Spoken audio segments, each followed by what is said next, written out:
climate change and disaster risk reduction, making sustainability a way of life.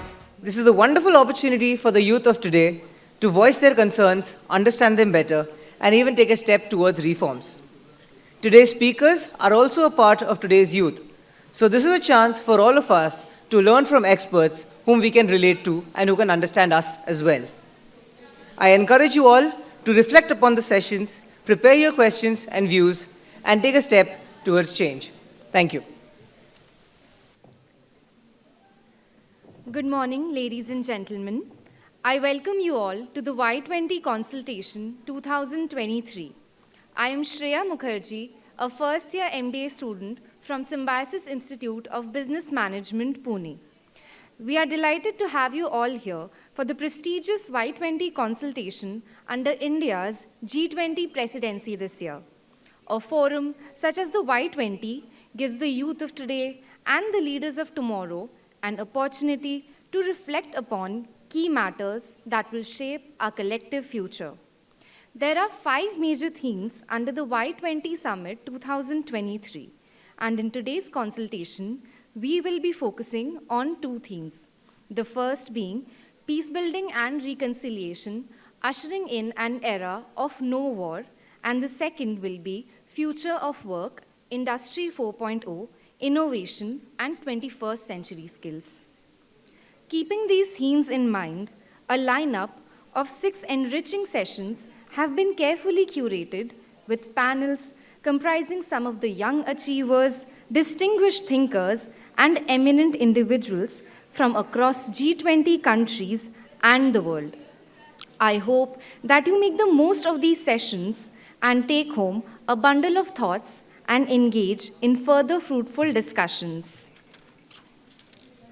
I now invite on the stage Ms. Swati Sahasrabudhe, Head International Initiatives and the Chief Coordinator for the Y20 Consultation at Symbiosis, to deliver the welcome note. Thank you, Shreya. Good morning, everyone. I'm Swati Sahasrabudhe. I head the International Initiatives Department, and I'm the Chief Coordinator for the Y20 Consultation. I take great pleasure in welcoming you all to Symbiosis. Symbiosis, which was established 51 years ago with the motto of Vasudhaiva Kutumbakam, the world is one family, has dedicated itself to this spirit through its commitment to nurturing diverse cultures, respect for diversity, and promoting international understanding through quality education. The theme of this G20 presidency, One Earth, One Family, One Future, therefore resonates deeply with Symbiosis. We are honored to host the Y20 event under the G20 Presidency of India, which is supported by the Ministry of Youth Affairs and Sports, Government of India, and the Y20 Secretariat. Today, our youth audience consists of student representation from G20 countries, which are from Argentina, Australia, Brazil, France, Germany, Indonesia, Japan, Italy, Mexico, Russia, Saudi Arabia, South Korea, United Kingdom, and USA. Besides this, we also have students from Nigeria, Tanzania, Ethiopia, Togo, Yemen, Afghanistan, Botswana, the Gambia, Chad, Lesotho, Nepal, and Bhutan.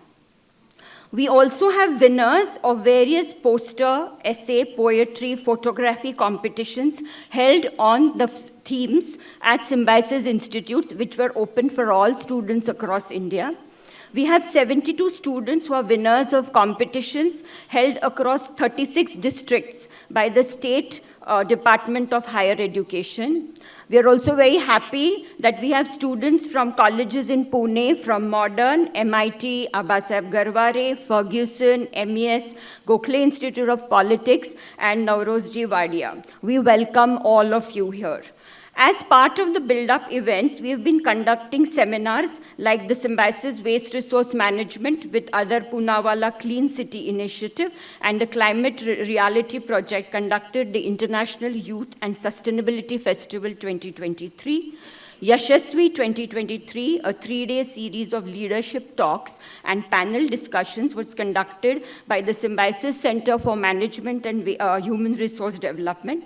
Panel discussions were conducted on the topic G20 and its impact on India's business and economy. An intergenerational dialogue on the theme towards reformed multilateralism, role of global institutions and frameworks, an event which was conducted by our Symbiosis School of International Studies in collaborations with the think tank Observer Research Foundation, ORF.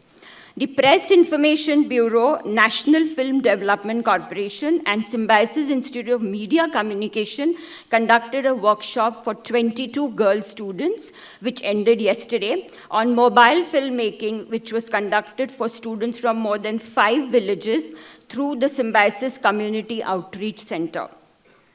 Yesterday, we had the pre-consultation celebration by inaugurating a small model village, which showcased the artwork by local artisans, women's self-help groups from the Symbiosis Community Outreach Program and our Entrepreneurship Center. We also had His Excellency Yugyen Dorji, the Honorable Minister of Home and Cultural Affairs, Royal Government of Bhutan, who spoke on the Happiness Index. This was followed by a cultural extravaganza presented by Indian and international students. Today we have deliberations on 2 themes: peace building and reconciliation, ushering in an era of no war, the philosophy of Vasudhaiva Kutumbakam, under which we have 5 sub-themes. The speakers under this theme are all young people who have been doing exemplary work, striving to bring in transformations on various fronts, be it climate change, education, gender, legal reforms, and development politics. As Peter Drucker said, the only skill that will be important in the 21st century is the skill of learning new skills. Everything else will become obsolete over time. The theme, Future of Work, Industry 4.0, Innovation and 21st Century Skills, will focus on this. I also would want to add that it would be interesting for our generation to also listen and hear voices of the youth.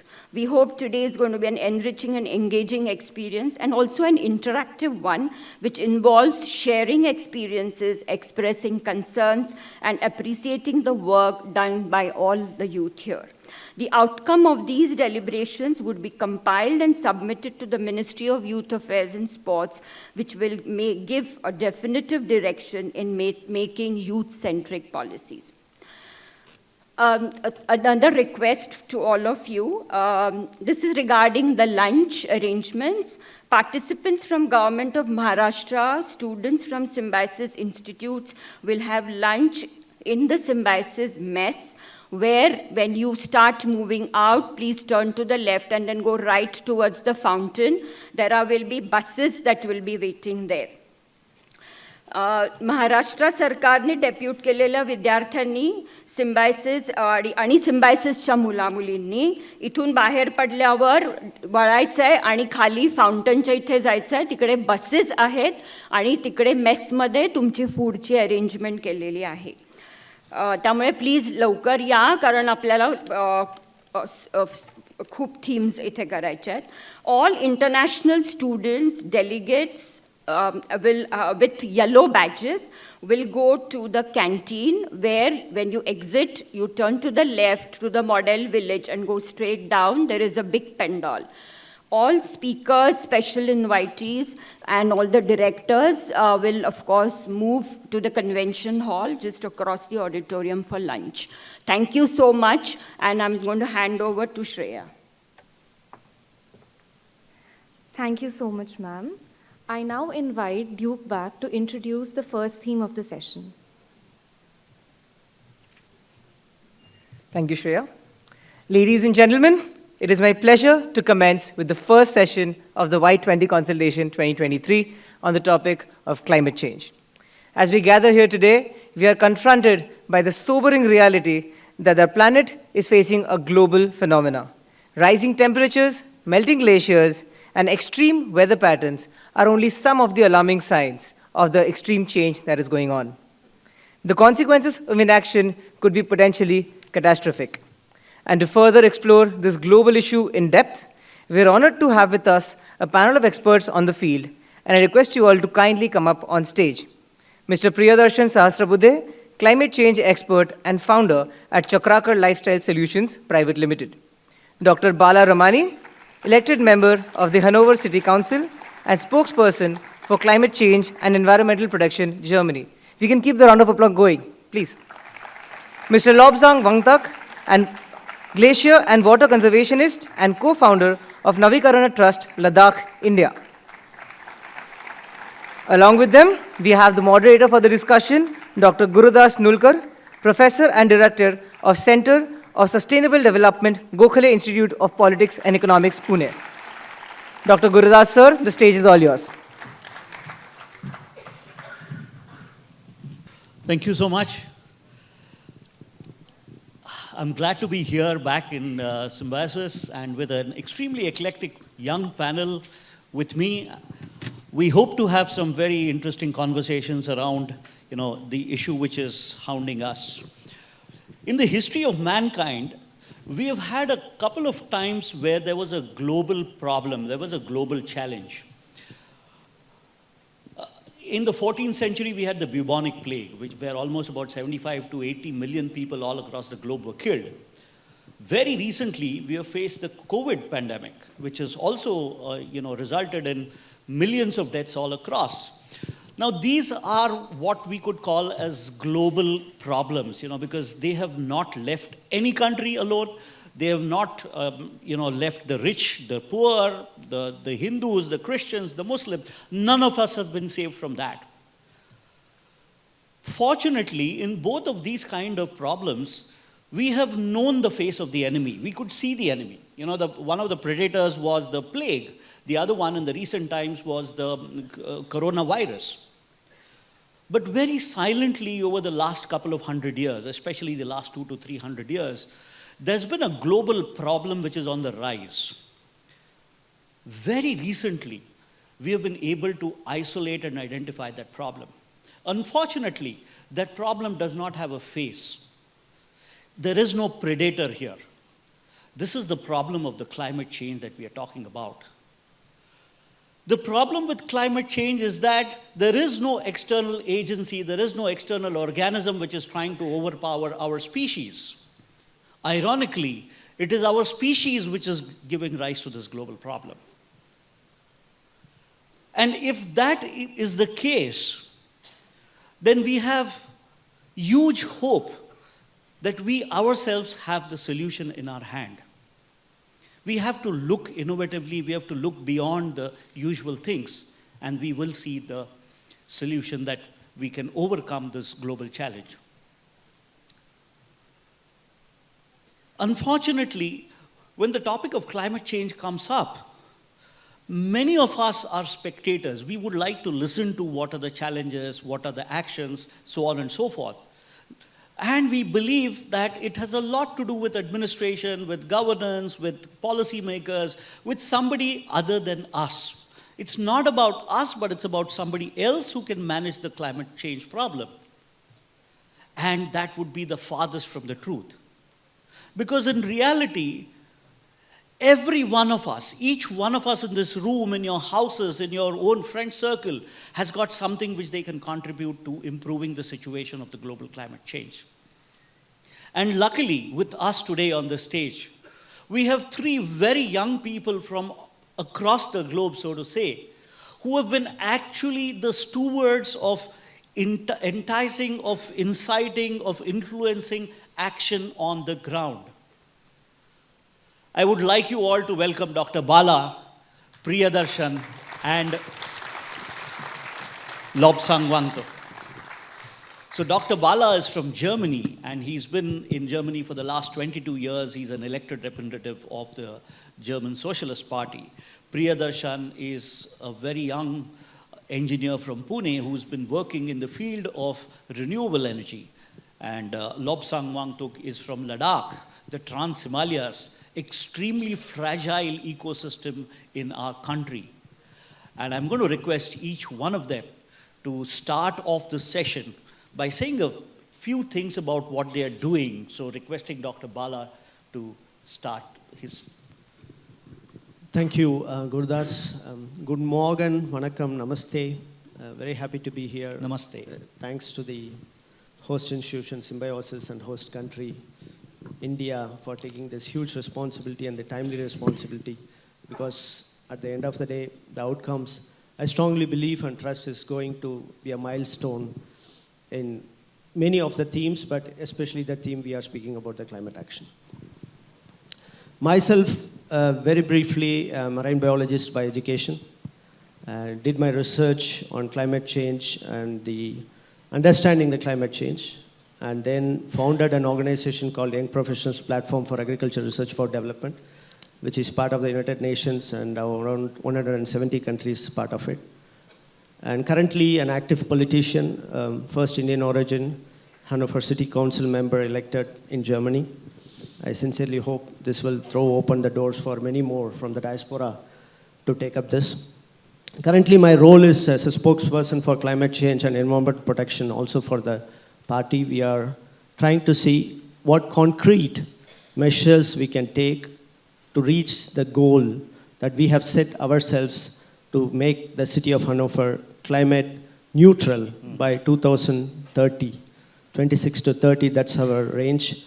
So we know it's very ambitious, but we are working on it, and my key role is to be part of the committee and spokesperson to persist on it and to make sure never give up the things, even if it looks very far away right now, but we have to keep attacking on that so that it finally happens. Thank you. Thank you. Priyadarshan. Hello, everybody. My work is related to developing solutions so that we, common people, you and I, can change how we live so that we can live more climate friendly. And in this regard, the solutions that we have developed are making our cooking energy from the waste in our neighborhood. So for the past 4 years, I have not been using LPG, but cooking on the waste which is generated by my neighbors. So we have developed a small biogas plant. The science of biogas has been known for several decades now. It's just that it has not come into our houses to actually solve the problems that we are facing. So that is what we are trying to do. The second solution that we have developed is we make human waste biogas systems. That means our toilet output, which today goes into the sewage lines and unfortunately enters our rivers, much of it untreated, and human beings, it could have been one of us, enter the sewage lines to clean them.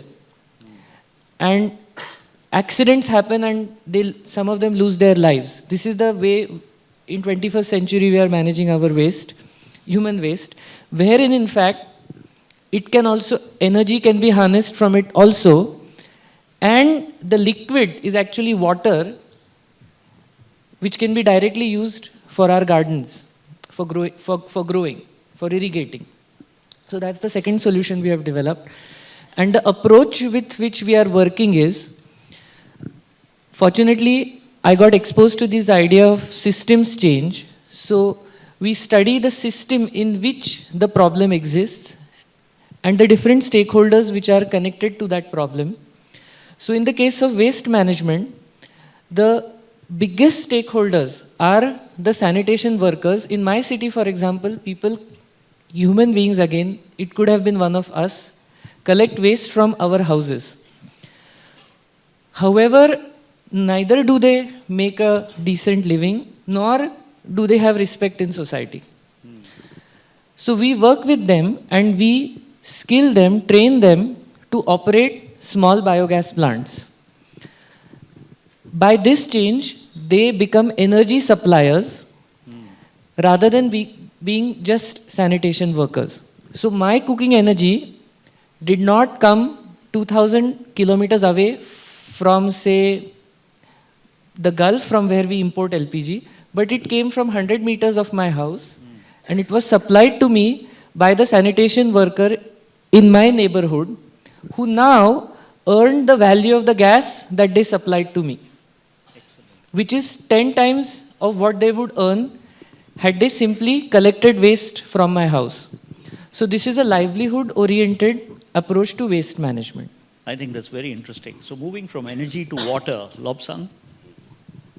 Jule, good morning and namaste to everyone. First of all, I would like to thank the Ministry of Youth Affairs and Sports and Symbiosis International for giving me this wonderful platform to talk about and voice our concerns from the Himalayas. My name is Lobsang Wangtak, and I come from a region called Zanskar in the Ladakh region. And for the past 8 years, since I finished my high school, I've been involved in directly solving water issues in my region. So ranging from building artificial glaciers to building ice stupas, conical structures of ice to store ice so that farmers could use in the early springs, to now in 2019, me along with 3 other friends of mine, we thought of forming an organization which solves water problems in Perch villages in a much scalable and sustainable way. So we founded Navikarna together, and I aspire to be a voice to advocate for sustainable policies contextual to the Himalayas, because I see Himalayas as a world within a world, and it has been misunderstood, and there are fundamental problems in how we even address issues in the Himalayas. So my Zanskar is right at the edge of being exposed to mass package tourism, unregulated activities. So I see that as an opportunity for, to do it right, to have a different fate, to be an example so that other unexploited regions in the world and in the Himalayas could say that we want to be like Zanskar, we want to be like that. Till now, we don't have that, and that's a pity. Thank you so much. Thank you, Lobsang. So this problem of climate change is a multidimensional and a multidisciplinary problem. You need people from all across, all faculties to contribute to their thing. So I would like to start with and you would probably have noticed that we have got somebody from a very developed country like Germany, we have got somebody from a very, very urban area like Pune, and we've got someone from an extremely fragile ecosystem, which is the Trans-Himalayas. Lobsang is representing that region. So there is already a diversity on this panel here right now that we can have to talk about. I want to start with my first question to Dr. Bala. Coming from an extremely developed country, so comparatively, Germany has been at the forefront of technology, of automotive technology, as well as engineering. And we have heard about reports of the energy crisis, which is looming large over Germany. So for a city like Hanover, I guess it's not a large city by Indian standards. Would that be right to say? It's about 600,000 people, yeah. So for a city like Hanover, how are you as a councillor coping with the problem of the energy crisis? What is it that you want, what is the message that you would want to give to your citizen in Hanover, and what is the action that you think they should be taking? Or what are you, kind of influencing? What kind of action, citizen action, would you be influencing at Hanover?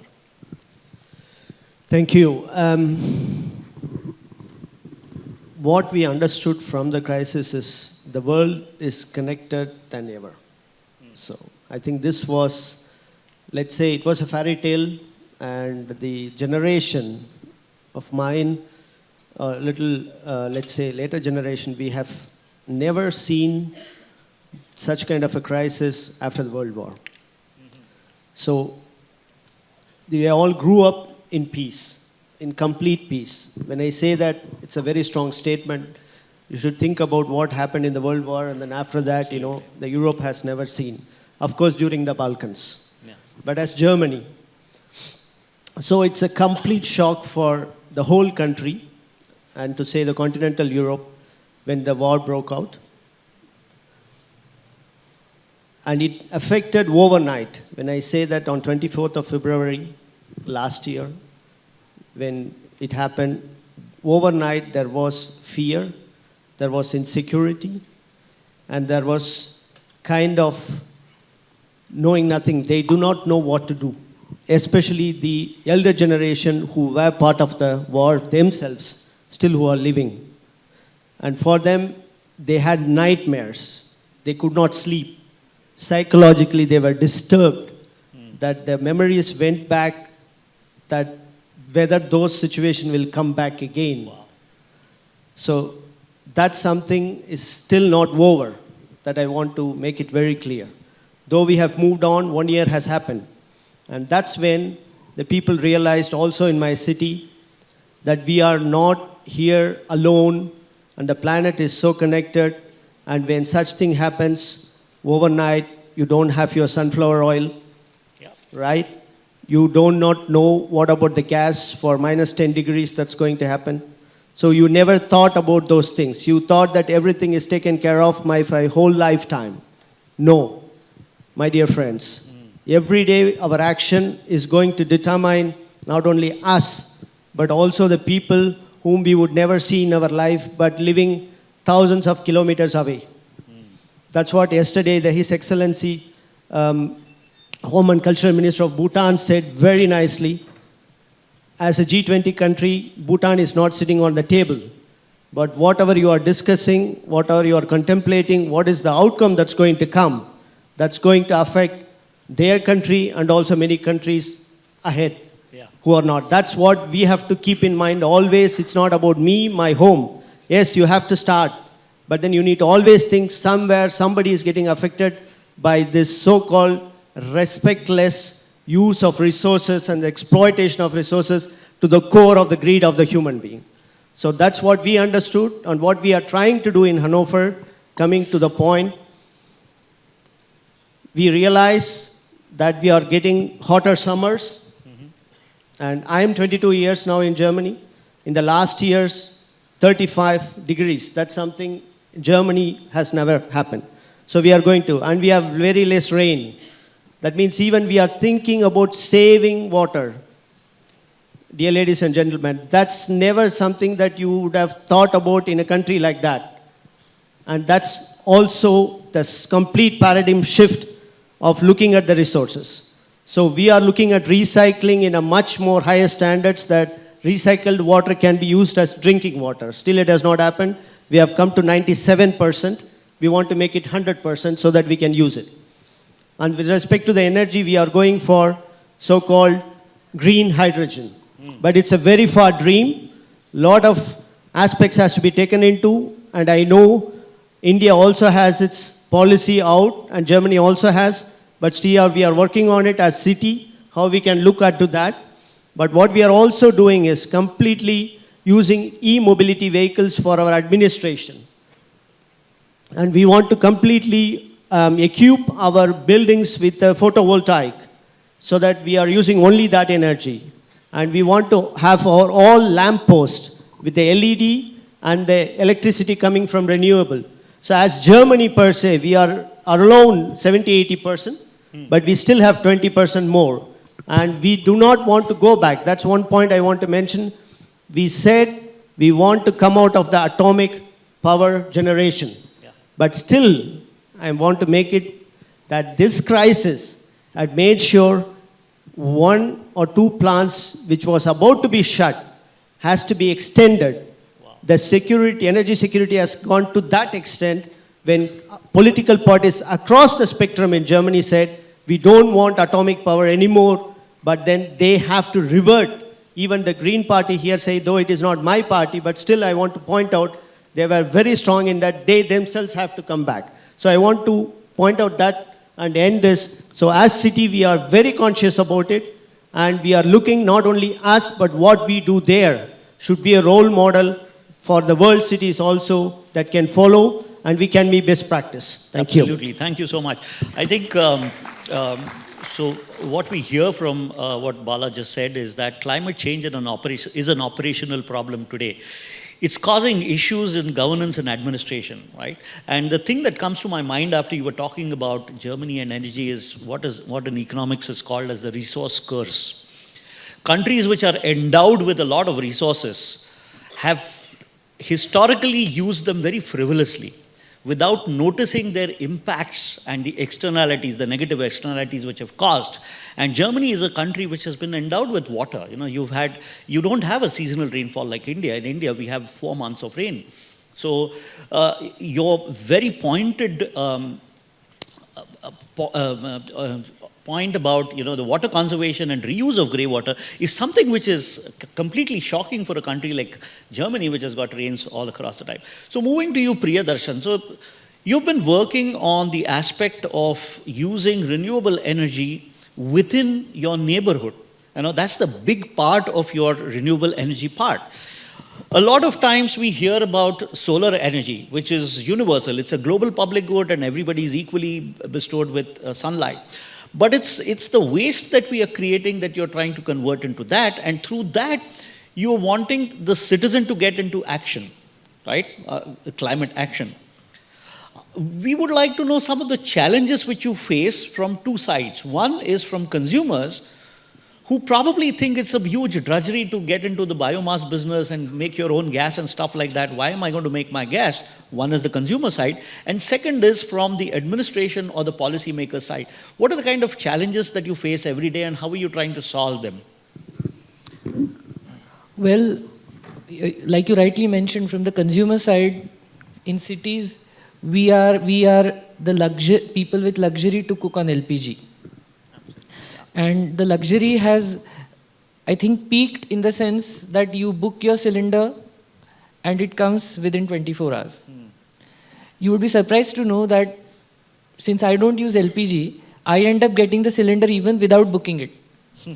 Because they send a cylinder because I haven't used it for very long. This is the availability phase in which we are living right now, and therefore our behavior is tuned to that.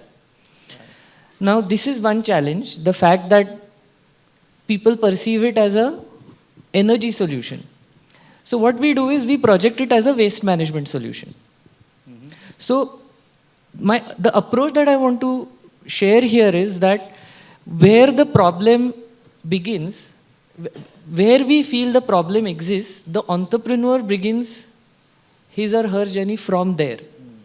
So my journey begins from the fact that people perceive energy in this way, and therefore as an entrepreneur it is my job to influence this way of thinking. Okay. And as green entrepreneurs or people who want to make social change, somehow we tend to neglect the rules of the game where the person in front is buying a product. We feel that just because we are doing something good for the world, they should by default buy it. I don't think it works this way. We have to enter the market and play with the rules of the market. That is one thing. And the second thing is, when it comes to policy, this, as I said, the systems change approach, I opened up to interacting and collaborating with multiple stakeholders after I got exposed to this approach. I would never have gone to my administration, my city administration, or my people's representative. But again, it is the entrepreneur's power, because I can walk into the office of my commissioner. My commissioner will never come to me. My MP will never come to me, but I can go and walk into their office. Nobody goes and walks into their office to do something good. So this is another luxury that I have as an entrepreneur, because I'm free to do that. And I'm really happy to share that my corporation, Pune Municipal Corporation, has set up my system inside their premises. And the canteen in PMC, waste is managed by a sanitation worker, and they are charging the canteen for the gas that they are supplying to the canteen. So because of this openness to go and talk to people, we have been able to bring this into my administration's way of looking at the problem. So decentralized, livelihood-oriented waste management. So this is one thing. And the second thing is, waste has become a problem for my city administration also. Therefore, my password to enter anybody's office is that he manages waste. So I have access to reach out to anybody for the simple reason that they have not been able to solve the problem. So I use that power to reach out to people. That's very hopeful. Thank you so much. And I hear a very strong point which Priyadarshan has made, which is a question which each one should be asking ourselves. Are we using the power that democracy gives us? Are we reaching out and going to our elected representatives and asking the right questions, or are we just sitting at home and complaining? Right? Thank you so much for that point. I'd want to go to Lobsang. So Lobsang, you come from Ladakh, which is a cold desert. You would know Ladakh as a cold desert. They have a history of very low rainfall. It rains once in a couple of years. And the people of Ladakh have been living sustainably with the kind of water they've been receiving, with the precipitation. It's not just as rainfall, but also as snowfall. And they've been feeding themselves off streams which melt at 4 p.m. In the afternoon, when the streams start melting, the women of Ladakh go out and fetch the water. So you've been living very sustainably with the water. What is it in the last couple of years that you see that has made Ladakh a water scarce region? I mean, where did this word come from? Is it mainly due to the large amount of tourism which you're seeing, or are there any other factors to it? Okay, I hope I don't stretch this too long. But looking at the historical context, going millions of years ago, 200 million years ago when Pangea broke apart, India shifted towards Asia, and 40, 50 million years ago, it rammed into Asia and forming the magnificent Himalayas. So then it became a habitat for glaciers to form because it was so high and cold. And after that, many sophisticated civilizations you also find after millions of years along these rivers.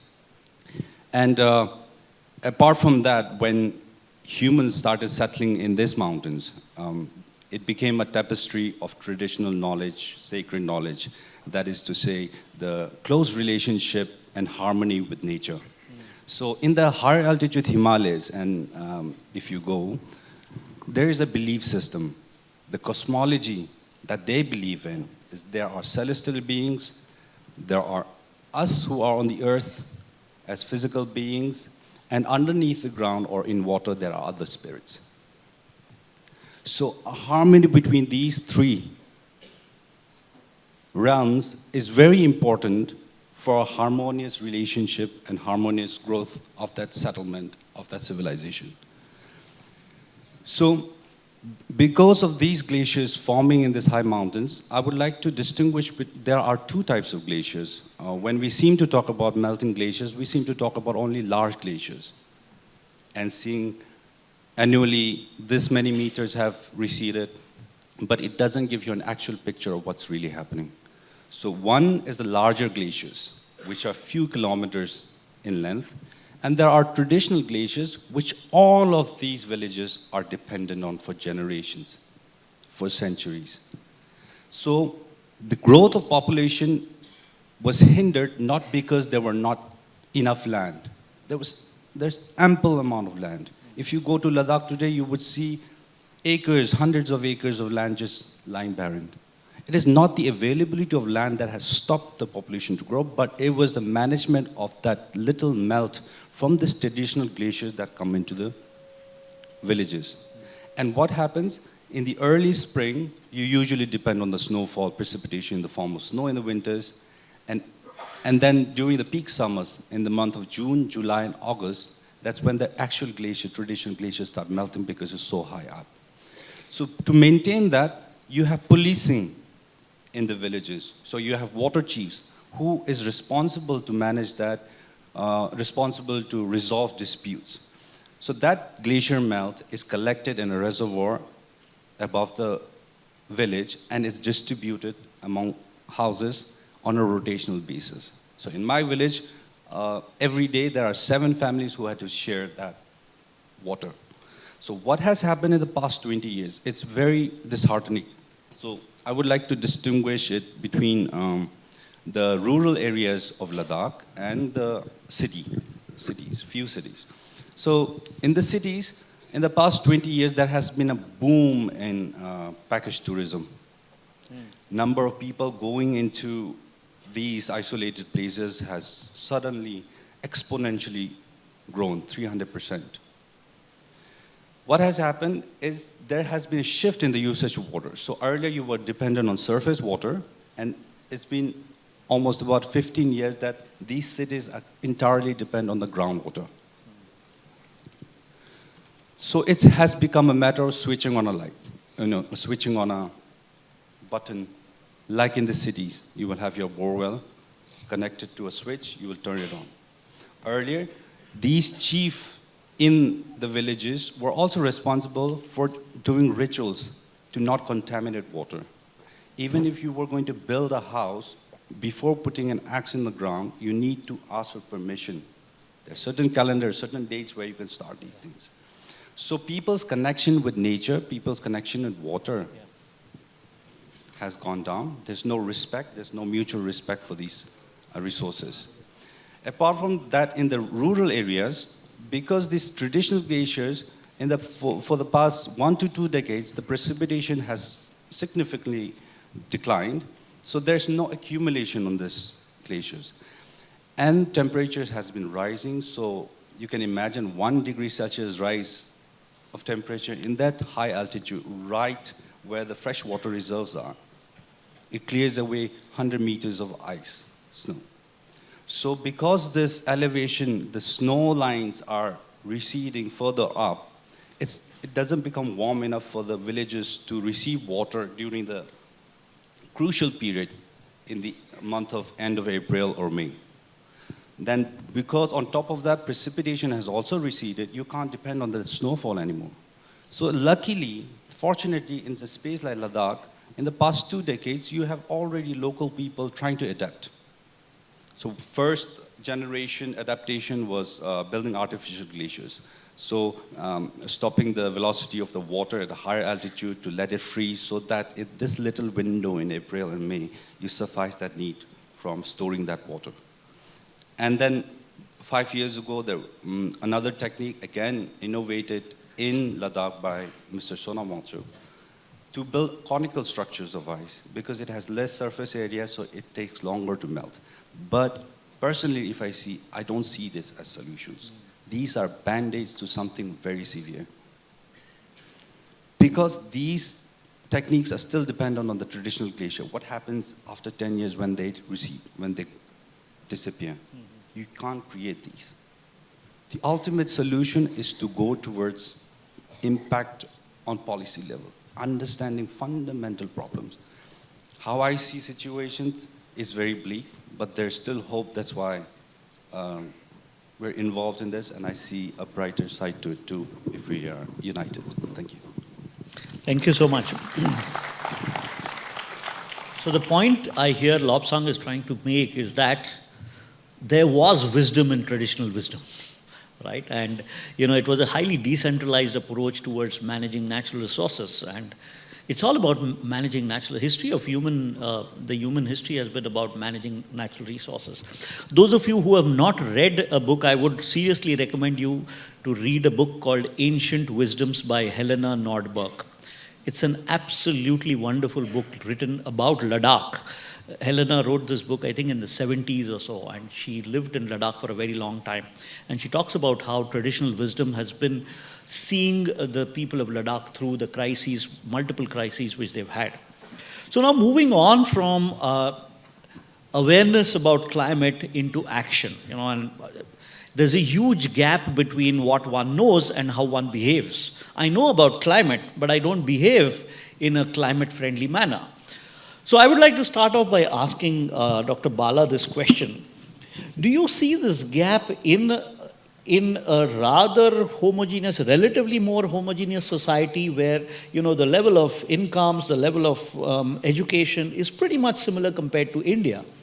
So do you see this kind of gap between awareness of the problem and actions which could contribute towards the solution? And how are you trying to counter those kind of, these valleys, so to say? Thank you.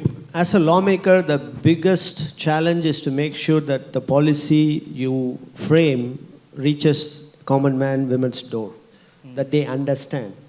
I think even I look at the issue of waste, was Priyadarshan was telling also.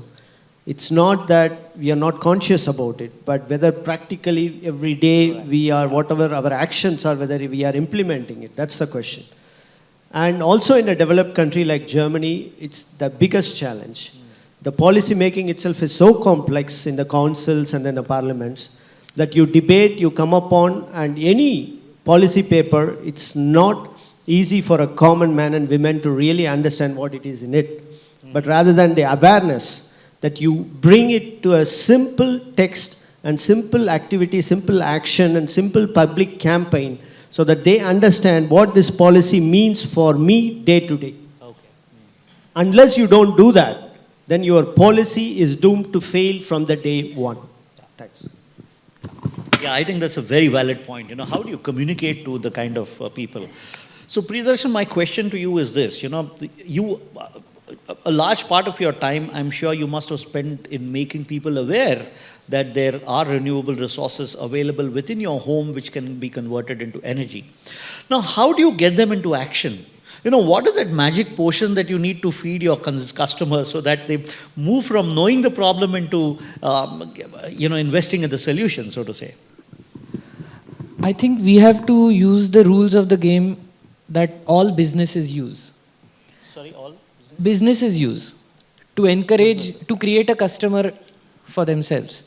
And recently I read a tagline of Mercedes which said, "We don't just build cars, we build desires." Well, yes, I mean, and they have really succeeded at doing that. So why can't I build a desire in you, oh my customer, to be, to actually feel really happy about putting your waste and cooking on the energy that you made from your waste. So I think again the beauty is that the ball comes in my court and therefore I can do something about it. Therefore I have to be creative. I have to use the medias of today, which means Instagram and Facebook. Yeah. I cannot be shy from using these media. And I should be putting powerful content on this media, which is reaching out to people in large numbers. Absolutely, and I see the point you're making is you're competing with mainstream economy, so you have to be one of them to incite this action. So Lobsang, you've had various sessions with the Ladakhi people about water as a problem, and they're quite aware of the problem. What is it that you need to get them all into action? Is there a community action, or are they individual households which need to act upon the kind of solution that you're working on? First of all, for action to happen, I think communities need to be informed. They need to be aware. So for far too long, there have been some data and researches happening in the Himalayas, but on such platforms, there have been somebody else who have been representing indigenous people. They have been misrepresented. So when you make sense of data and research of what's happening and reach it out to communities and make them understand, because it's easy for them to understand because they have seen glaciers disappear within their lifetime. They have seen streams drying up there within their lifetime. So make sense out of that, and especially it poses a very important responsibility on the youth. How much do you care about your own space? How much do you care about your traditional knowledge and system that have been inherited by your people? And when you combine it with modernity, science, building strong arguments, narratives around why you're a certain place or why you're a particular spring in that village, why does your village and vicinity need a town planning? You need to start from the community, and then at different stakeholders, it will be easier. So it's not isolated from policy making. It's not isolated from politics. So community is where it starts, and youth in your community should start these kind of revolution, this kind of activities. And one more point I wanted to actually touch on the other question. When I say that I want to see a sustainable area where I come from, the valley, I say that because I see a very good argument around it, why it should be preserved. because the region I come from still has the largest freshwater reserves in the whole of Ladakh. Yeah. There's a river that flows down to Nimu near Leh, which confluences with the Indus. And throughout the year, the river that originates from Zanskar has higher volume than the Indus that comes all the way from Tibet. The only river that flows towards Kargil originates from an area called Penzila, which is in Zanskar.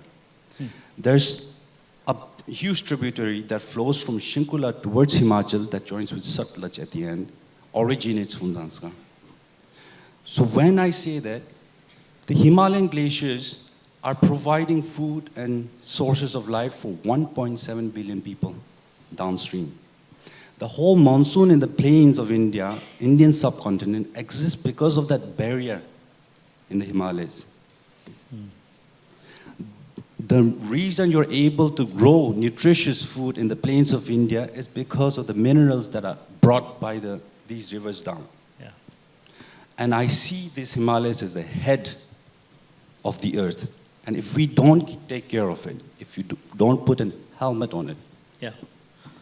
it is just a matter of 1 degree Celsius.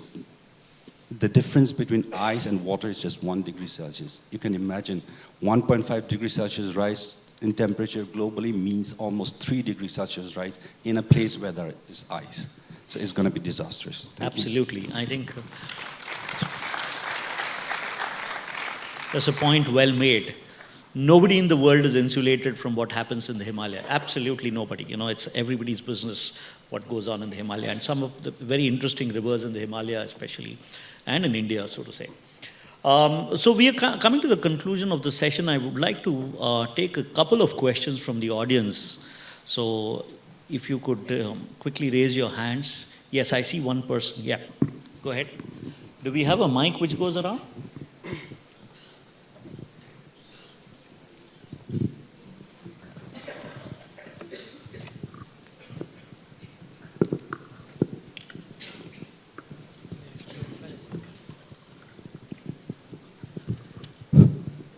Hello, sir. Myself, Shivam. I want to ask a question to the Bala sir, Mr. Sir, in Germany, CO2 emission per capita is 7.92, and in India, it is 1.72 per capita metric ton. So, what is Germany government doing?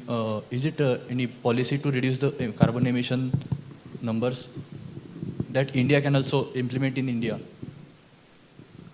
Yeah. Thank you very much. Yes, the fact is very clear that the developed countries has been the source of the climate change for many, many years now, and there's no hiding the fact. Germany has been the world leader in the last years, very strongly promoting renewable energy. So for the fact of the matter, we are almost around 20% less to have all our energy to be generated by renewable energy. We have very strong wind energy. We have solar, we are working on it.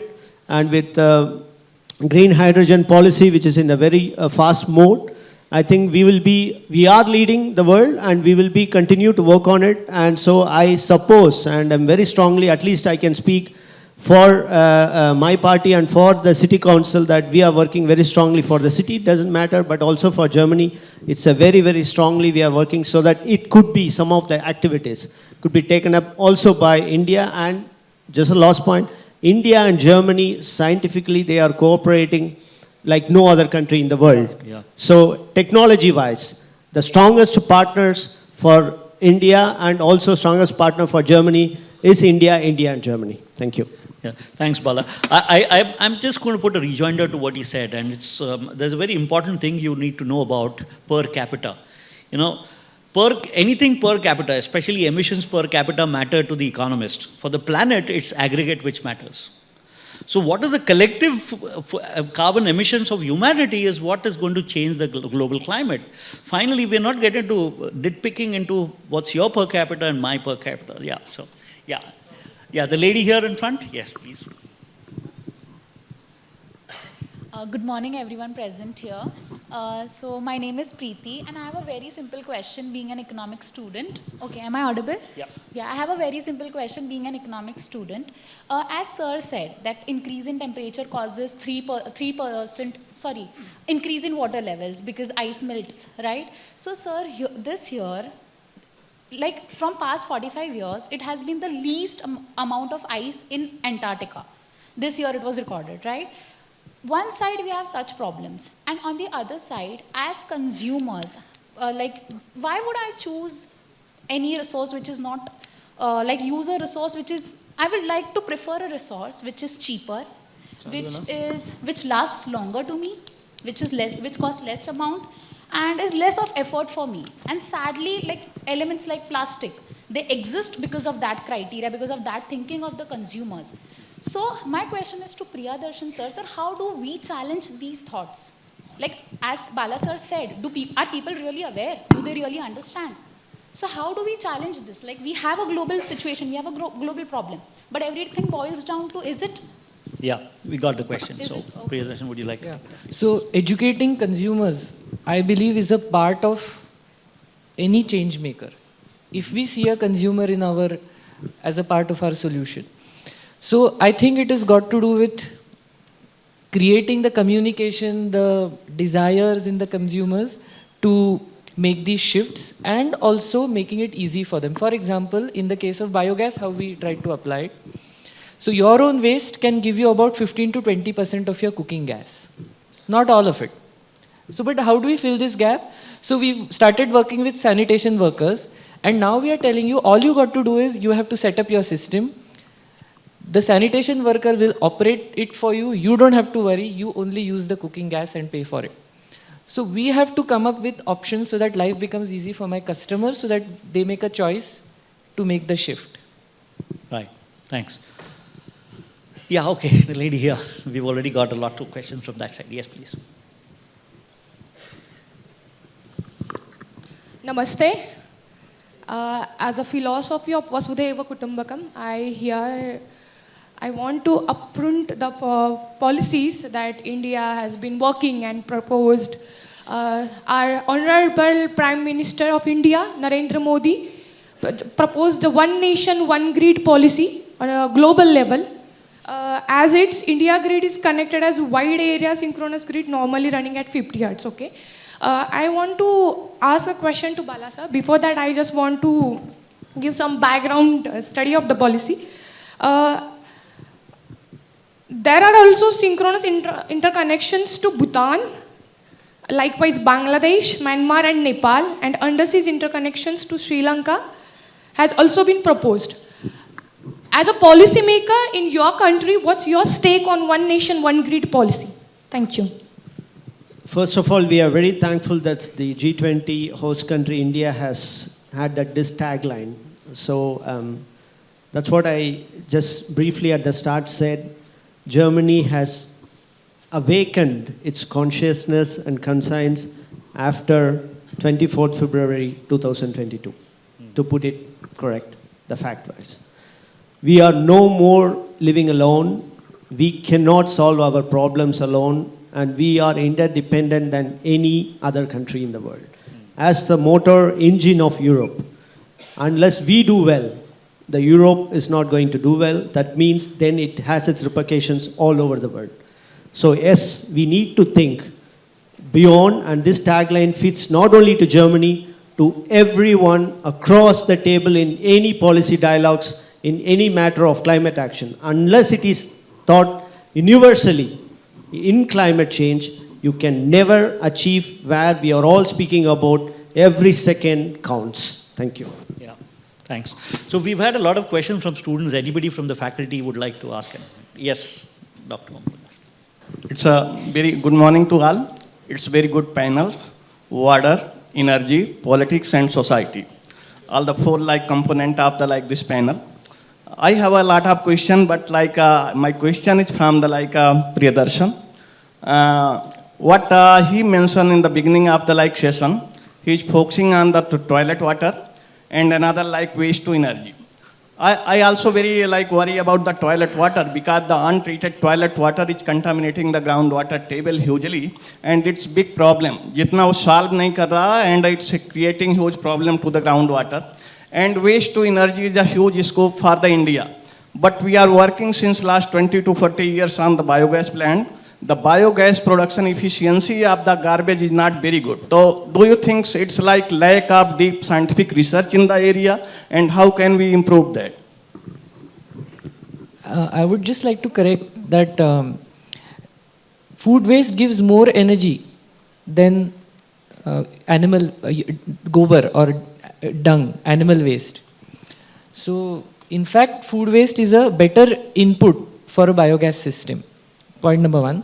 And with regards to what has happened in the past 50 years and why things have not taken up, I think there are 2-3 reasons.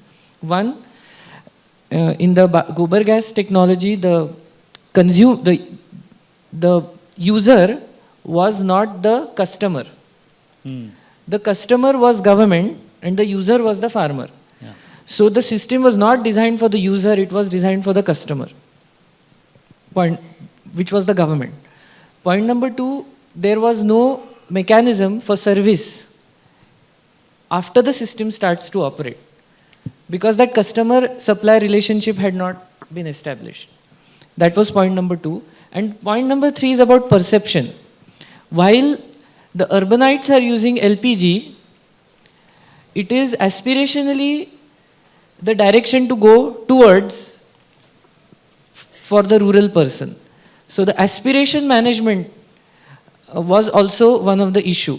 So these multiple issues, I think, why this policy did not work out. Dr. Om Prakash, if you really want to pick one under-researched topic, you asked a question about whether it is one of the most under-researched topics in India is glaciers. Yeah.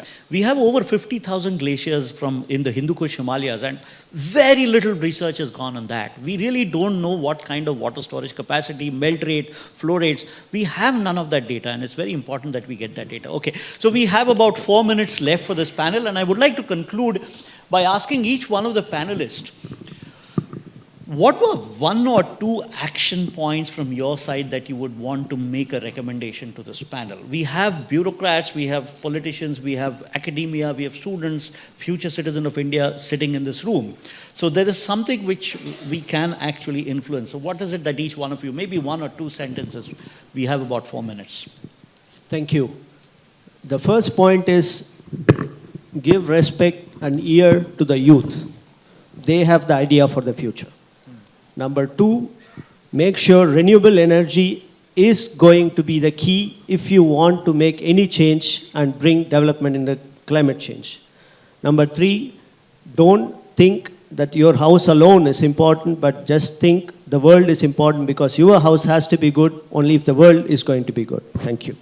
Absolutely, very relevant point. Priyadarshan.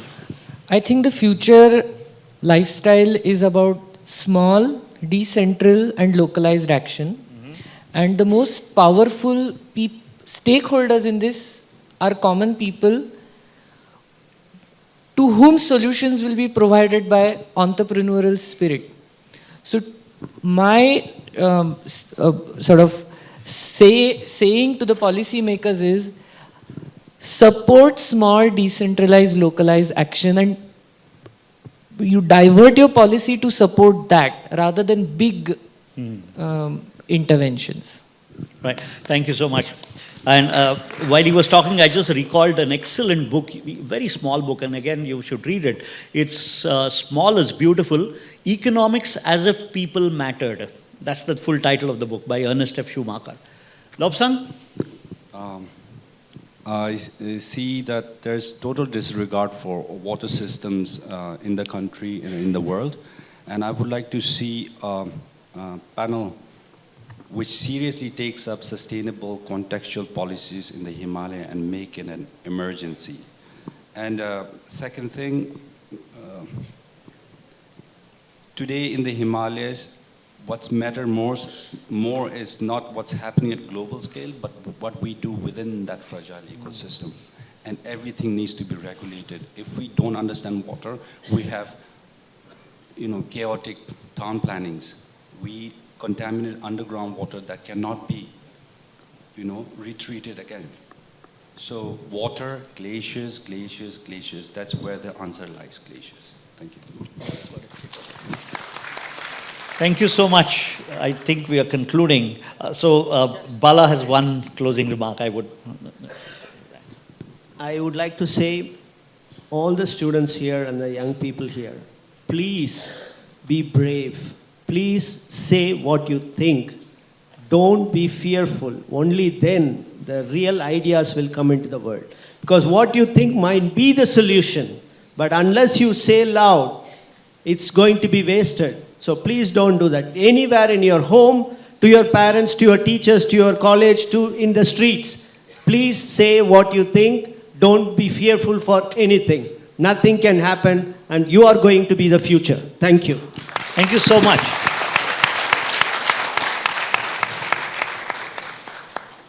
There have been some wonderful experiences which were shared by this panel, and I think I already have a list of about 9 different action points which we are now going to collate together and put together and give it for this panel. All in all, I think it was a brilliant discussion. I had a lot to learn, and I'm sure each one of you had some learning experiences yourself. Thank you very much for taking out time and traveling all the way here. Lobsang, Priyadarshan, Bala, all of you, thank you so much. Thank you. Thank you so much. Thank you, panelists. Thank you, panelists, for such a thought-provoking and engaging discussion.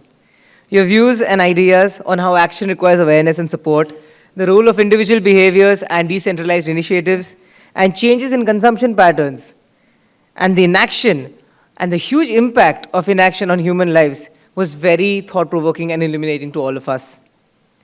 I would like to take this opportunity to thank our esteemed panelists and moderators by granting you with a token of appreciation, which will be presented by Honorable Vice Chancellor of Symbiosis International University, Dr. Rajni Gupte. Ma'am, can we please have you on stage? Thank you, ma'am. We would first like to present the token of appreciation to our moderator, Dr. Gurudas Nulkar.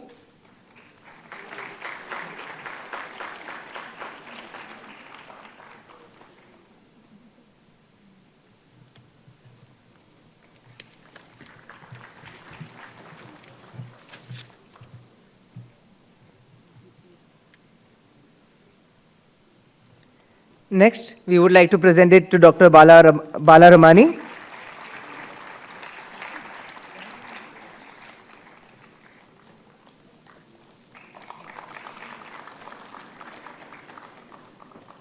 The token of appreciation will now be handed over to Dr. Priyadarshan Sahasrabudhe.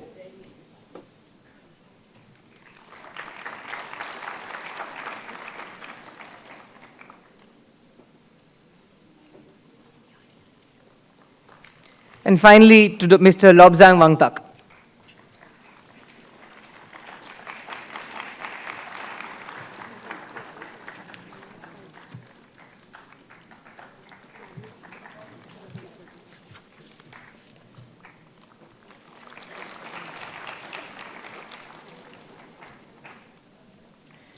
Once again, thank you, esteemed panelists and moderator, sir.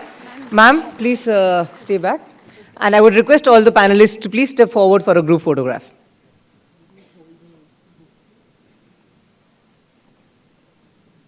I'm sure the audience here was inspired by sir's kind words of being unafraid and be able to voice our action and thoughts. I would like you to voice that by having a huge round of applause, please. Thank you.